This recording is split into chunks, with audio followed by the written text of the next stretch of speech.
Vamos começar mais um Lattes, mais no Morde. Hoje o papo, antes de começar, já esteve animado. Comigo aqui, o professor Lisandro. Olá, professor Anselmo. Tudo bem, professor? Não. Mas nós falamos sobre isso depois. E um grande convidado, muito esperado, com várias tentativas, finalmente está aqui conosco, professor Narcis Chaú.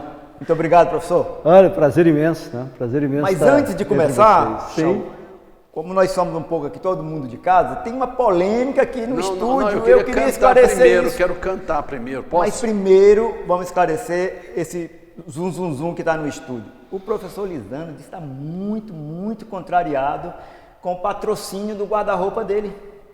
A Renner? Diz que ganha 50 mil por mês o guarda-roupa dele. Para usar aquilo? Para usar... Como é que é isso, professor? Ué, Lisandro, eu não estou te entendendo. Não, você era uma pessoa tão... Só porque eu estou com roupas mais coloridas, sem inveja. Que saudade do meu alazão, do berrante imitando o trovão, da boiada debaixo do sol. Estou cantando igual o Zezé Camargo e Luciano. Essa música é do filme Dois Filhos de Francisco, que é a história de Zezé Camargo e Luciano. Nós somos todos caipiras. Começou no Vale do Anhangabaú, chegou aqui os bandeirantes, mataram muito índio, mas misturou com negro, com índio, e aí surgiu o tal do goiano, não é? Essa mistura toda, surgiu o goiano. E nós estamos aqui com um goiano que fez essa música que eu cantei muito bem, que é Saudade Brejeira, com Zé Eduardo Moraes. Essa música, o Caetano Veloso gravou, ela já é um hino de Goiás. Imagina, um hino de Goiás cantado pelo Caetano. Só podia terminar de cantar, o senhor que fez a letra? Que saudade do meu alazão, do berrante imitando o trovão, da boiada debaixo do sol, nos caminhos gerais do sertão. Pois é, você vai ver o filme Dois Filhos de Francisco, que você não viu, né? Vi, claro que vi. Você emocionei. Viu? Me emocionei também. Aí no final lá do filme aparece o Caetano cantando com o Zezé de Camargo, letra do professor Chaú, que tem mais de 500 letras, professor da UFG, aposentado, vida mansa, tem uma longa trajetória de gestor público, mas é músico, letrista, poeta. Professor, o senhor é eminentemente goiano. Ele é filho de nordestino com Mato Grossense, ninguém sabe, na verdade, assim, o paradeiro, a origem, né? Falam assim, é brasileiro, veio do Mato Grosso.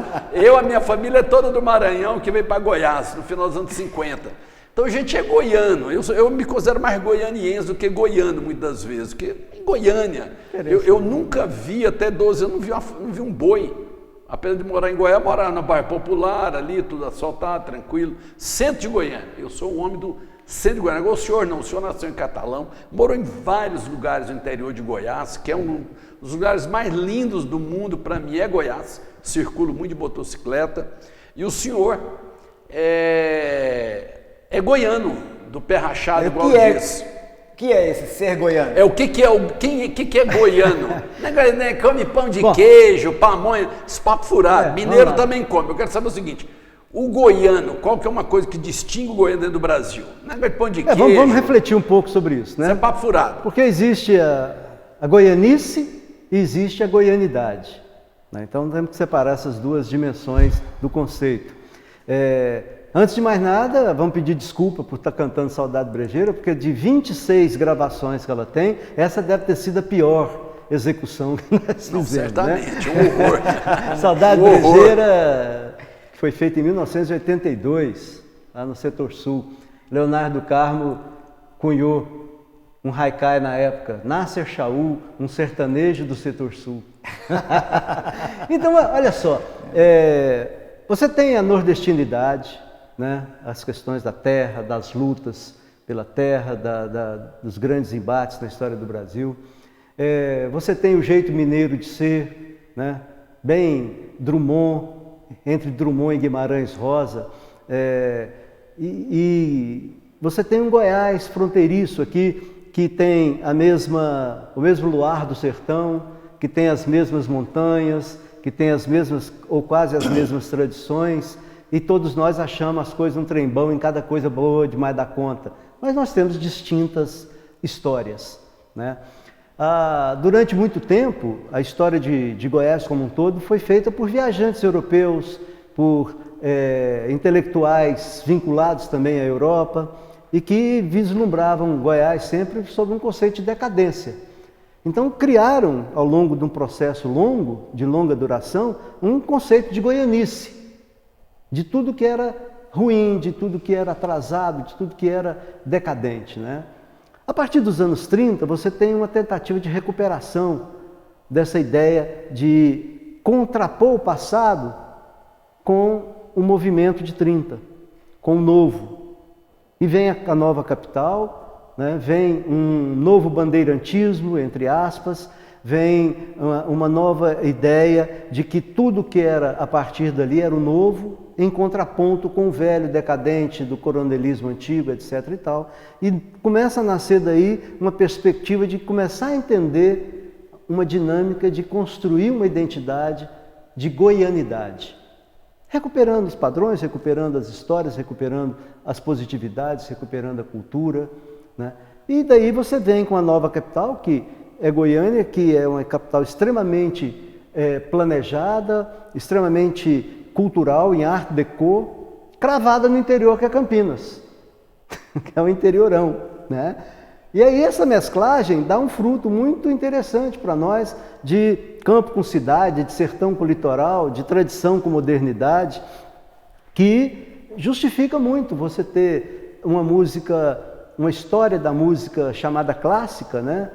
Ou erudita, altamente desenvolvida, uma MPB de altíssimo nível, um rock de garagem que extrapolou as fronteiras do país e o berço sertanejo com as maiores duplas que esse país já conheceu. Então, só para completar, essa mistura é muito fruto dessas duas tendências de sair da goianice para a goianidade, de uma capital extremamente moderna, cravada no interior que é Campinas, e que você começa a preocupar e a pensar, né, o que seria uma goianidade através da perspectiva da positividade do que nós somos, do que nós representamos, né, com a capital ainda bastante modesta em termos de tempo, né, 88 anos quase, ou agora, 88 anos, então é isso. Chalmo, você vê uma diferença que eu vejo. Eu rodo muito no interior de Goiás, não conheço tanto quanto você, mas eu rodo por aí. E eu nasci em Goiânia, eu sou do bairro Popular, eu nasci ali na Avenida Paranaíba. Eu sou goianiense. Eu vim conhecer o interior de Goiás já adolescente. Então eu vejo a diferença entre o goianiense e o goiano, e como eu vejo entre o paulistano e o paulista. Você vê essa diferença? Não, porque o grosso ainda de habitantes de Goiânia, né, vieram do interior. Por exemplo, quando foi para construir Goiânia, você tinha cerca de 4.000 operários. Não tinha operário com habilidade para construir uma capital moderna e planejada como essa. Então vieram do Rio, essa mão de obra veio do Rio, veio de São Paulo, veio muito de Minas, veio muito do Nordeste, entendeu? Cerca de 4.000 operários. Então, fruto também de uma migração mundial de italianos, de japoneses, de árabes, né? E a mão de obra nordestina, né? E a mão de obra nordestina altamente presente. Então, essa mesclagem cultural do interior com a capital, do país dentro de uma capital moderna, né? Isso é muito rico, tá certo? Então, eu não vejo essa diferença, porque o que é ser o goianiense? O goianiense é fruto desse todo. Então, ele também não tem uma identidade para dizer, não, eu sou goianiense, eu tenho essa tradição. Essas tradições são frutos de uma mesclagem cultural grande. Você me desculpa eu discordar da sua pessoa, mas assim, eu agora, depois da pandemia, andando em Goiânia, nos bares, circulando por aí, no bar não, eu não vou em bar, mas eu circulo por Goiânia, olha, eu acho que tem uma pequena diferença entre o goianiense e o goiano. Goiânia virou uma cidade, uma metrópole com várias línguas, pessoas de todo lugar, você vai nos lugares. Nós vamos no Bar Glória, que é um bar, vamos dizer, aqui de Goiás, de Goiânia. Você não conhece mais ninguém, então já é uma cidade bem cosmopolita, Não é que com você não 2 conhece. milhões de habitantes. Eu discordo, não é que você não conhece ninguém. A nossa geração Mas como é que você discorda conhece a dos nossa donos? Pera um geração, pouquinho. né? Professor, o senhor discorda dos donos do programa? Porque, olha, Vem cá, não, pera um pouquinho, o senhor está discordando dos donos do programa, ninguém vem aqui discordar da gente. Justamente. Eu não estou entendendo, professor. É a Você está entendendo, goianidade, professor? é a goianidade que me dá essa possibilidade. Mas veja só, vamos lembrar Paulo Gonçalves. Goiânia é uma cidade interessante, né? As pessoas descansam na Rua do Lazer, na Praça do Trabalhador, né? Trabalham na Rua do Lazer. O local mais anônimo é a Fama. Onde tem mais brigas é na Vila União, registrado em cartório isso, né? Nos jornais da época também. E passaram a vender carros na Praça do Avião. Isso é Goiânia. É Goiânia. Pai, eu adoro Goiânia. É um adoro grande Goiânia. interior. Você tem alguma música sobre maravilhoso. Goiânia? Hã? Tem alguma música sobre Goiânia? Tem uma parceria de Tavinho Dyer com Ivan Lins. Muito linda, muito linda. Um trechinho, dois versos. Ah, não lembro da melodia, não lembro, mas é muito bonita. Chauí, como é que você veio parar na UFG? Eu? É. Ué, eu vim parar no UFG estudando. Não, você está estudando, não. Não, você virou Veja só, professor aqui. Você foi indicado pelo governo da época. Eu morava em Brasília. Ou você prestou concurso? Como é que foi isso? Peraí, eu chego lá. Primeiro eu vim como estudante. Sua namorada estava aqui, você veio atrás. Não. Eu morava em Brasília, meu pai era juiz de direito. Atenção! Intervalo, você fala muito, esse convidado é bom de fala, hein? A gente volta rapidinho com o Lattes, mas não morde. Um programa que está com uma audiência incrível no Japão, Taiwan. Eu acho que já começou na China, né, professor? Com certeza. E a gente volta em seguida com um convidado, com um público também já em Buenos Aires. Professor Chaú, em instantes.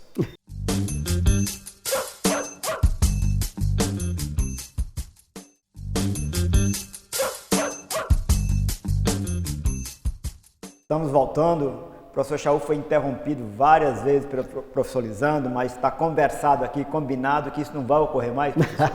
Fica tranquilo. Impossível. Vem cá, o convidado que vem aqui, ele tem que obedecer as os donos do programa. Claro. O senhor está enganado, ele nos interrompeu, que o convidado não pode nos interromper. Mas diga aí. Professor, tinha uma pergunta no ar, que era, o professor Lisandro perguntou como é que vim parar aqui, né? Parar aqui na UFG. Tá bom.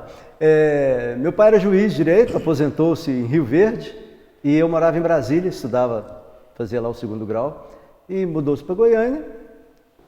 Morava numa república em Brasília, em plena ditadura militar, aquele horror geral. Vinha passear os finais de semana em Goiânia e fui me apaixonando. E pensei, eu vou para casa, né? Ficar nessa loucura aqui. Aí vim, passei no vestibular para Direito, por uma influência familiar um pouco também, e era um curso à noite, pesado, eu era o caçula, um dos 3 caçulas da turma. E no ano seguinte, meu primo, que estudava em São Paulo, mandou os documentos para que eu fizesse a matrícula dele no vestibular, né, a inscrição no vestibular para medicina. Na UFG, no caso? Na UFG. Eu fui. E no dia que eu fui, eu resolvi pegar a documentação toda que eu tinha e fazer para a história. Acabei passando num belíssimo lugar, foi o primeiro ano que teve redação, era o Êxodo Rural, a redação. Eu me saí muito bem, e em 78 eu pisei no antigo ICHL pela primeira vez. ICHL, Instituto de Ciências Humanas e Letras. Que, aliás, foi um absurdo, e separando o ICHL. Éramos todos juntos na época. E desde a primeira vez que eu entrei, que eu desci aquelas escadas, eu nunca me senti tão bem na minha vida, tão realizado. Fiz um curso maravilhoso, fui monitor, me formei em 81, e em 80 eu não larguei o curso de Direito, eu formei também.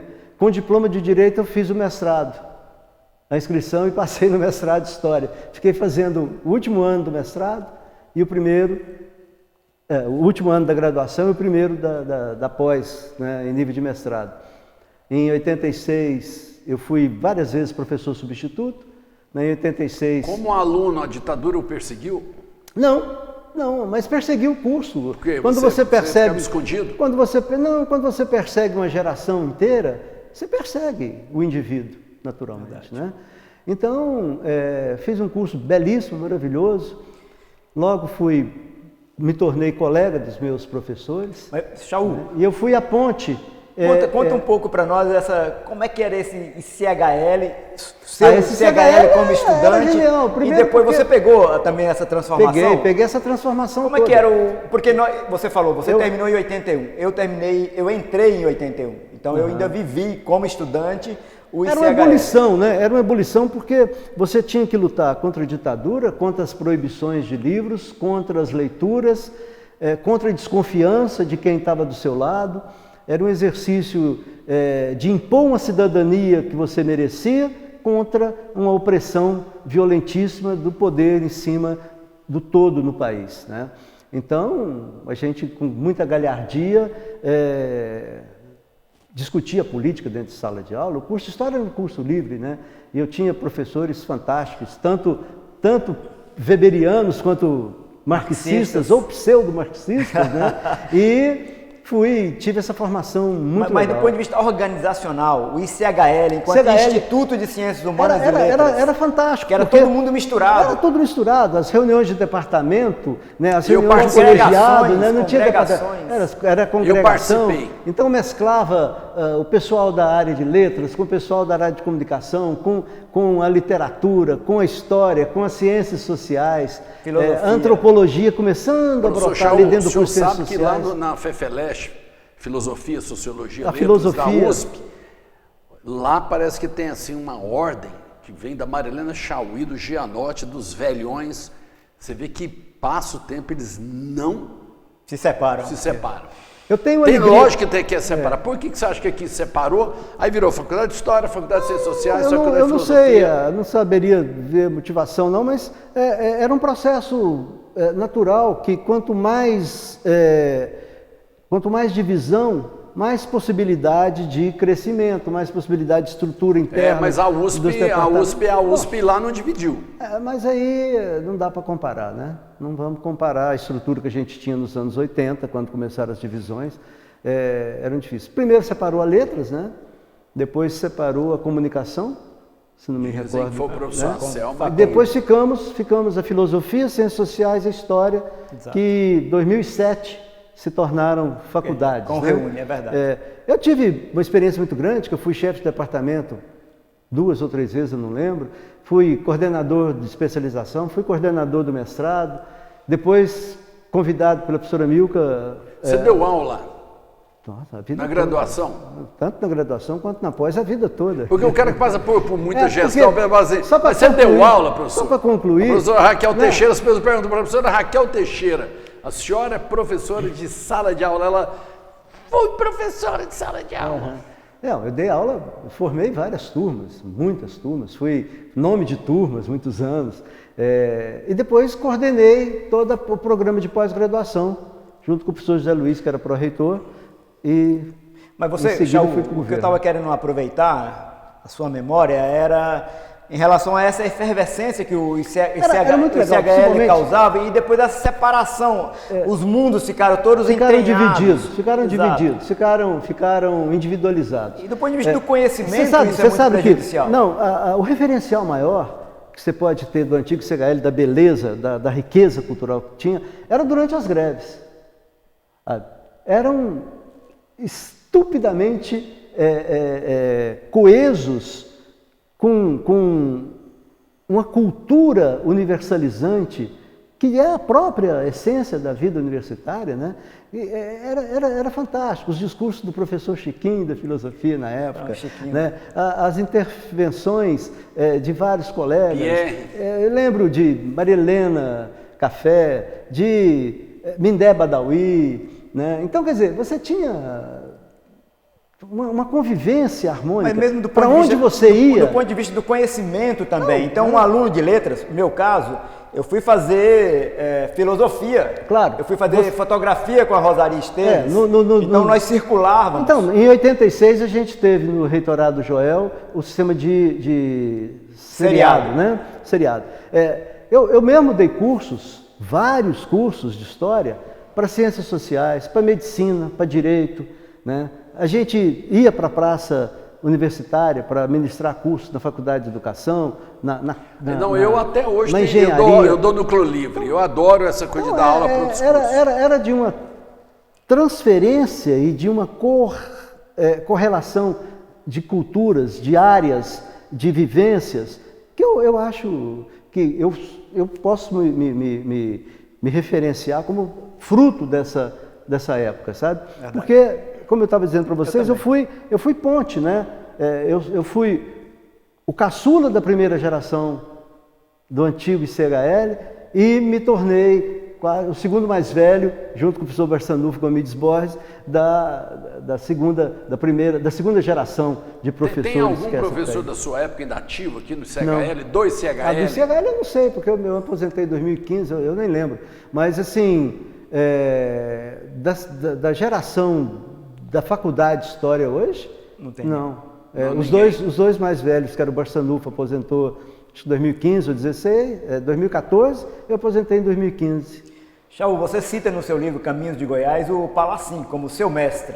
E ao mesmo tempo você questiono ele. Questiona audacioso, né? Como é que foi a sua relação com o Palacim? A minha relação ele é bastante admirado e era uma figura muda. Padre Palacim. A minha relação com o Palacim era de um fã, de um tiete, né? Um homem que falava 8 idiomas, que jogava tênis muito bem, que era campeão, proibido de concorrer em xadrez. Porque ganhava todas? Ganhava todas. Gostava de pescar em tudo quanto é currutela, córrego, rio de Goiás. E adorava um bom vinho, azeitonas, baralho. Eu falava para o Palacim o seguinte: Palacim, se você não fosse padre, você era porteiro de boate. Padre Palacim. Porque era de uma plenitude muito grande, humana, intelectual. Em 85, quando inauguramos a sala de cinema do CREA, tive aulas com ele ia lá ver filme. A primeira aula com o Palacim, História Contemporânea, ele virou para a turma e perguntou quais eram os 3 maiores escritores do mundo. Aquele silêncio sepulcral, né? E concluiu depois que era Joyce, Kafka e Proust. Ele próprio. E deu um livro para cada. Eu fiquei com Kafka, fiquei com a Metamorfose, né? Ali começava a aula, o curso de História Contemporânea, olha que maravilha. E era genial. A lembrança que eu tenho do Palacim, nunca fui aluno dele e pouco convivi, mas era um homem muito sério, sisudo. Seríssimo. Mas ele tinha essa face, uma face mais descontraída. Ele tinha todas as faces quando era necessário, né? Aí eu fui aluno dele, depois colega, depois eu e ele, Juarez, escrevemos um livro juntos, pesquisamos muitos anos sobre a história política de Catalão, rodamos muito o interior de Goiás, Uberaba também, que tem um dos grandes jornais referenciais da Constituição de Goiânia, que é o Lavoura e Comércio. Publicamos esse livro conjuntamente e quando eu saí para o doutorado, que eu fui para a USP em plena metamorfose da crise dos paradigmas. Questão de ordem, professor, lembra disso? Claro. Questão de encaminhamento, questão de ordem. Para quem lembra do movimento estudantil, questão de ordem, questão de encaminhamento, qual que é a outra? Não me lembro também. Questão de tempo aqui agora, a gente volta rapidinho, conversando com o professor Chaú, ex-professor da UFG. Professor sempre. Professor. Combateu com as forças expedicionárias brasileiras na Segunda Guerra. A gente volta em instantes.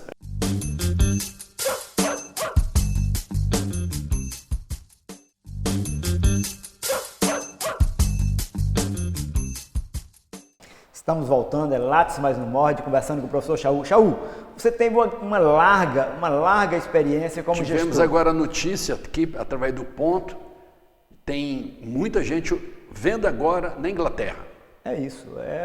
O pessoal que está fugindo da pandemia, né? Não da pandemia, né? Então está todo mundo em casa e... vendo. Claro. Mas, Chaú, como eu estava dizendo, você teve uma larga experiência como gestor. O que você hoje, já na tranquilidade da sua casa, consegue elaborar em relação a esse tipo de gestão que nós participamos? Eu acho que secretário de Cultura, quantos anos? Muito, né? Foi de Goiás. São 4 mandatos. 8, sei lá, uns 15. O cara é secretário. Dentro da estrutura, né? Que ela foi mudando. Mas vamos de fundação assim, para agência, de agência para secretaria. Vamos dizer grosso modo. Grosso modo. Uns 15 anos. Não, eu achei de todo o trabalho que eu considero como gestor cultural, eu acho que o maior trabalho foi de ter puxado essa ideia da goianidade através dos meus estudos e do meu doutorado, da minha vida acadêmica na UFG, de tentar, conjuntamente com as equipes que eu tive, de elevar a autoestima do goiano pela sua cultura. Porque isso socialmente é um trabalho impagável, talvez em tão pouco tempo, né? A gente passou a ter orgulho, um amor próprio muito grande, nas artes plásticas, na literatura, coisa que a gente tinha certo receio em governos anteriores a 99. A gente tinha um pouco de, uma certa geração, um pouco de vergonha daquele pertencimento. A gente passou a ter orgulho.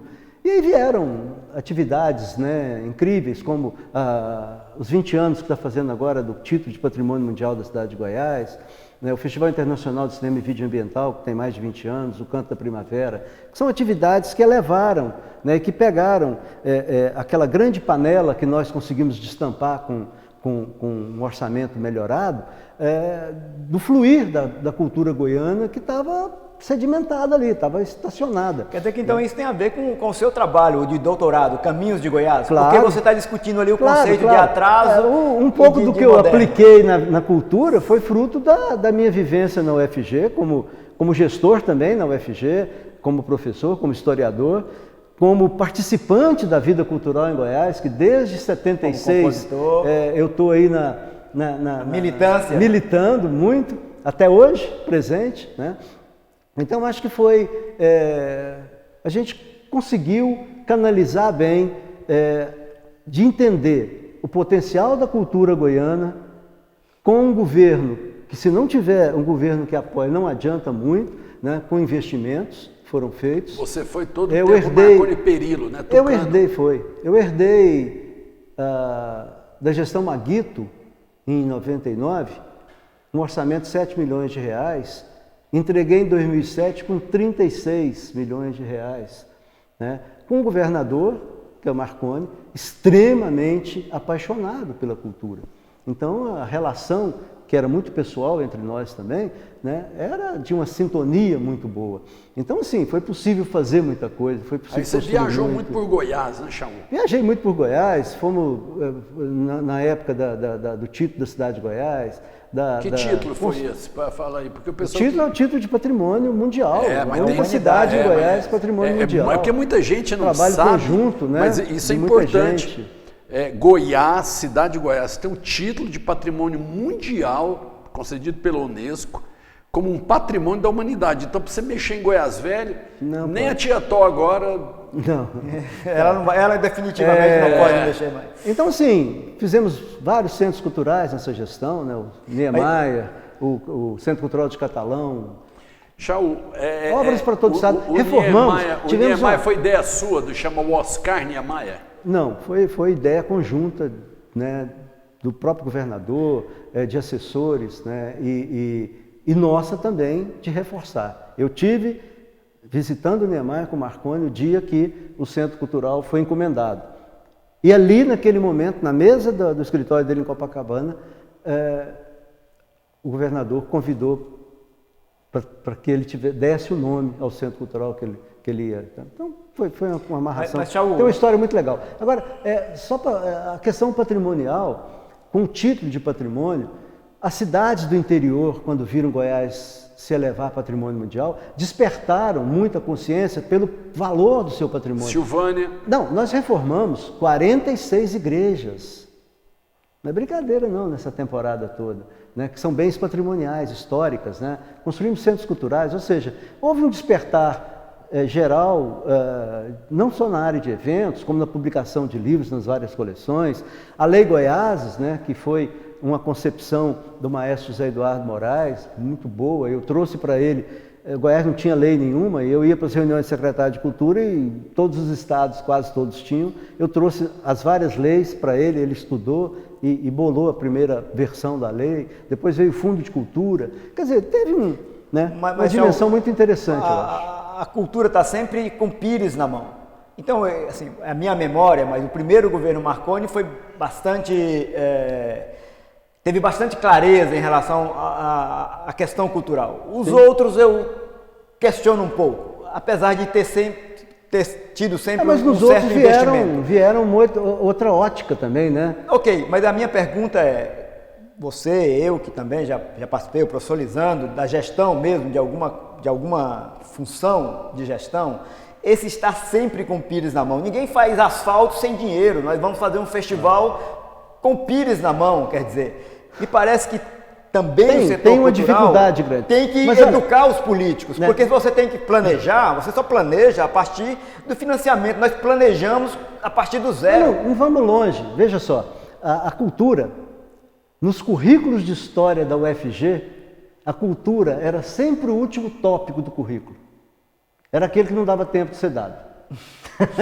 Não, tá certo? Ou seja, é a prima pobre aí das grandes áreas, porque são obras que não aparecem muito. Mas é isso que é uma lástima, porque você é convidado, e eu fui. Eu fui para São Paulo também, dirigi lá Oscar Niemeyer. Cinemateca brasileira, depois. Mas isso é no Brasil inteiro. Essa área, ela não tem a dotação, tem que ser uma briga. Nós temos convidados aqui da área de saúde. A área de saúde, você tem como ir atrás e tem dinheiro. Tem muito dinheiro para a área de saúde, educação tem dinheiro. A área de cultura não tem. Então você tem que brigar e tem que ter um cara que é sensível. O Marconi Perillo foi sensível, criou isso, criou aquilo. Mas e quando o cara não é sensível, você bate uma porta e fica lá, pelo amor de Deus, me arruma uma grana. Eu acho que se não tiver um governo com aptidão, prazer e gosto pela área, é muito difícil realizar alguma coisa. Principalmente por essas questões financeiras que a gente está ponderando aqui, né? Que a área de cultura gera dinheiro. Porque, na realidade, é como Pedro Luvic pensou Goiânia. Você não está fazendo gasto, você está fazendo investimento. É isso. Né? E é um investimento que abarca a educação, que abarca a área social, né? Que abarca a saúde mental das pessoas. Né? É impagável. Né? Então, mas é aquilo que você, voltando, é aquela autoestima que você estava se referindo, ela se dá via cultura. Sem dúvida. Não é pelo asfalto. Sem dúvida. Não é nem pelo hospital. Não, o turismo do mundo hoje, ou ele é pela cultura ou é pela questão ambiental. Exatamente. Pronto, no mundo. Exatamente. Em qualquer lugar. Quer dizer, tem um fator econômico aí também. Fundamental. Então, eu acho que também... Sabe o que falta para Goiás? Falta o PIB da cultura. Pronto. Falta o PIB da cultura. Eu acho que é por aí. A hora que ele levantar o PIB da cultura, mexe com essa estrutura. Nós temos que educar os políticos também que a cultura não é esmola. Não é esmola, claro. Nós passamos, quer dizer... Ao final, por exemplo, para citar o Marconi, ele deveria ter aprendido mais do que ele desaprendeu. Na verdade, ele desaprendeu, porque nos últimos governos dele, ele dava menos para a cultura. E aquele primeiro, sempre a minha avaliação é sempre muito particular, mas o primeiro que fez o nome dele foi muito graças a todos os incentivos, a todo o apoio que ele deu à questão cultural em Goiás. Naquele momento, naquele primeiro governo inovador, porque foi o grande governo. Nunca deixei de ter aumento cada vez mais gradativo. Olha só o fundo de cultura, que o Marconi encerrou o governo dele com ele, foram 50 milhões. É muita coisa em relação ao que nós já tivemos. Entendi. Tá certo? Eu entreguei em 2007 com 33, 36 milhões. Quando voltamos, o orçamento só do Fundo de Cultura era cerca de 50 milhões. O Oscar Niemeyer tem uma dotação própria para... Ele tem um fundo, mas que precisava ser melhor mas não teve. Operacionalizado. Comigo, eu dirigi o Oscar Niemeyer 3 anos, não tinha dinheiro. Estou me referindo a isso. O Teatro Goiânia, o Teatro Goiânia, o orçamento é atrelado. Aquela beleza toda no centro da cidade, é patrimônio também. Não tinha dinheiro, assim, eu não tive esse fundo rotativo. Dinheiro livre para você trabalhar. Como é que um diretor do Teatro Goiânia, que poderia estar fazendo acontecer, pode organizar, trazer uma peça, uma grande peça? Não tem jeito. Mesmo porque ele não tem dotação orçamentária. A renda que gera o Niemeyer, pequena, a renda que gera os teatros, etc., eles vão para o fundo Tesouro Único. geral do Tesouro. Eu não tive lá no Centro Cultural Oscar Niemeyer, então é isso, você tem que correr atrás, bater na porta. A secretária era assim, legal e tal. É uma luta cansativa. É o tempo inteiro você atrás de dinheiro dentro da máquina estatal. É isso. Mas agora chegou uma hora de uma oração em nome do estado de Goiás, que tem aqui um goiano. Nós vamos para o intervalo. Tomaremos aqui uma cachaça goiana de Orizona, esse tanto aqui que me cabe. Ele também, você está com a sua aí? A minha acabou já. Gente, providencia a pinga, professor Chaú, professor Anselmo, está com a dele. E nós vamos agora fazer uma homenagem ao goiano, do pé rachado. Lisandro, a nós. Lisandro, raço de cobra, corrida de lebre, que faz eu que não bebe? Deus é pai, cachaça além vai, aceita estômago que é leite. É isso aí, a gente volta em instantes.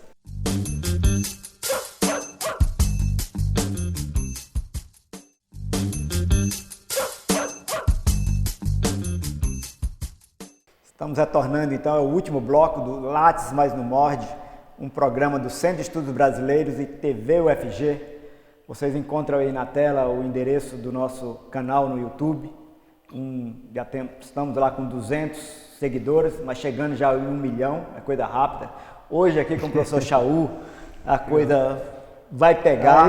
Aí é Ibope mundial. É né? um Ibope mundial. Chaú, a gente começou conversando por isso, você vê que passa muito rápido, né? É verdade. Mas vamos retomar um pouquinho a história da sua como compositor. E a pergunta que sempre me vem é por que a MPB goiana não aconteceu do ponto de vista nacional. Claro que temos exceções, mas não é assim, os nordestinos, os baianos, os gaúchos... Não chegamos em bloco, né? Não chegou em O bloco. gaúcho também não foi muito. Não foi muito, não. É verdade. Na realidade, é uma música feita com altíssima qualidade, com compositores que não ficam a dever nada em relação ao país, com músicos que os acompanham de altíssimo nível, com gravações fantásticas. Essas gravações começaram ali no final dos anos 70, não tinha quase disco nenhum gravado. Eu cheguei em 76, comecei a compor com esse pessoal todo, e são 45 anos, né, com mais de 250 contáveis músicas gravadas e tudo, com vários intérpretes e tudo.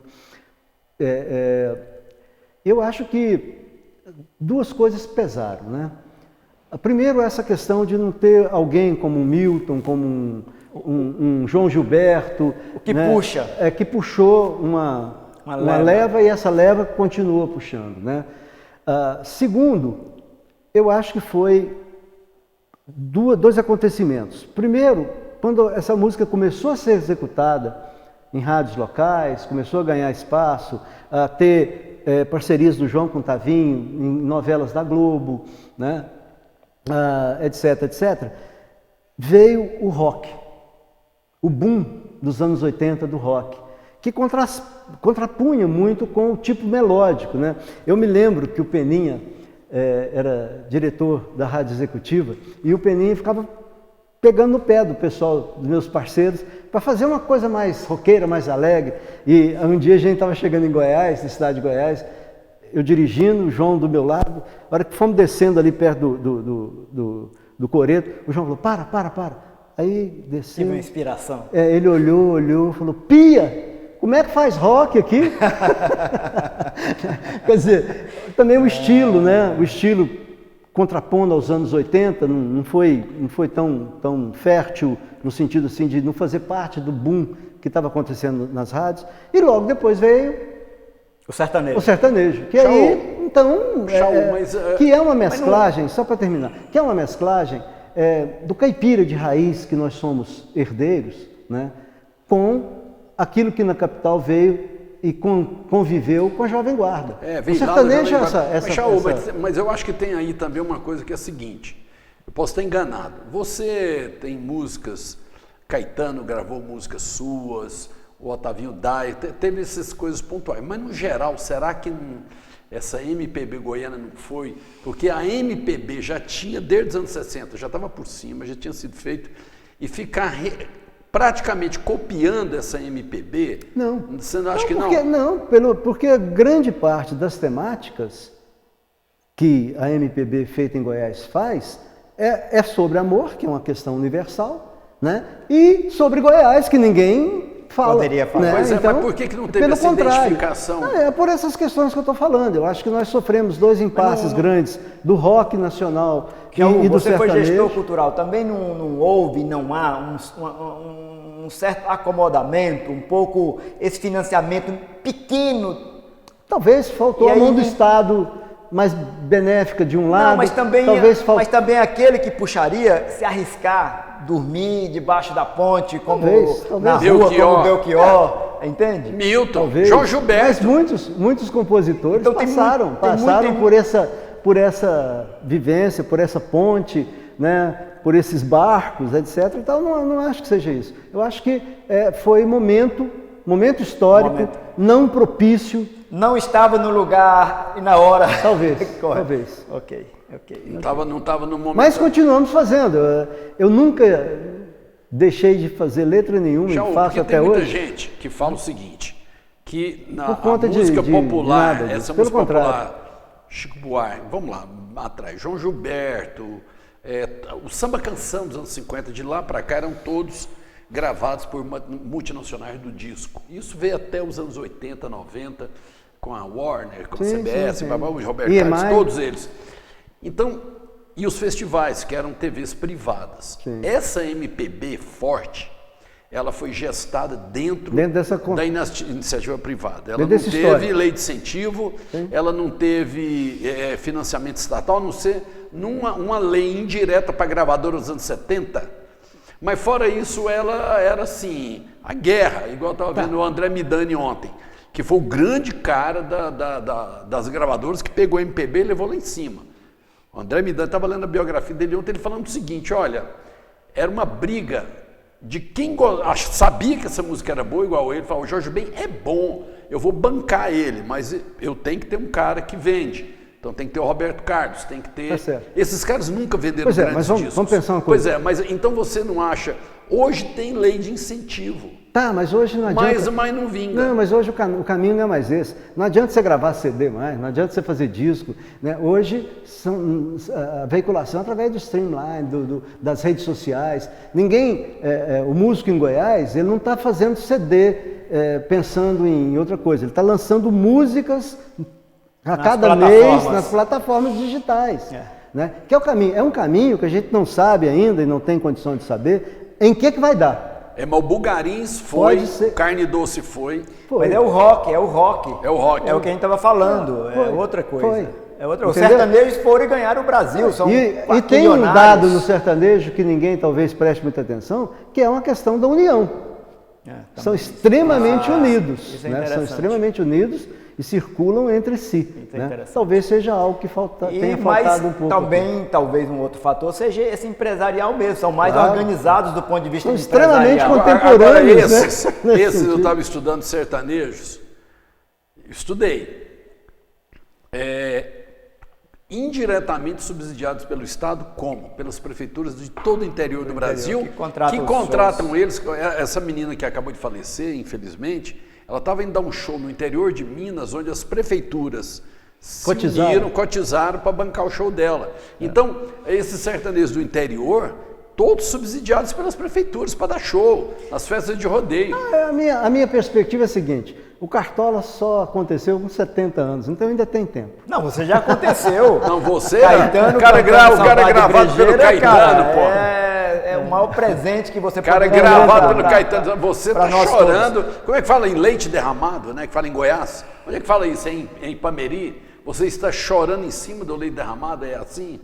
Como assim? Não entendi. Não, tem uma frase que Mas não fala. não é Goiânia não, mas vamos, Chaú, tem uma coisa na sua biografia que nós não apontamos ainda. Você é um imortal. Sou. Como é que é isso? Como é que é essa sensação? Cuidando Fala da aqui pra saúde, nós, né? Pobres mortais. Ele é da Academia Goiana de Direito. Como é que é ser imortal? Eu orgulhosamente Você não vai morrer, Chaú. concorri à Academia Goiana de Letras, a cadeira número 3, do Dr. Crispim, na vaga dele. Fui eleito por unanimidade. Tenho um orgulho incrível, indescritível, né, desse pertencimento. Eu acho que é importantíssimo porque nós somos cerca de 40 pessoas O Milô brinca que a academia de letras são 40 vagas, são 39 e um morto ambulante, né?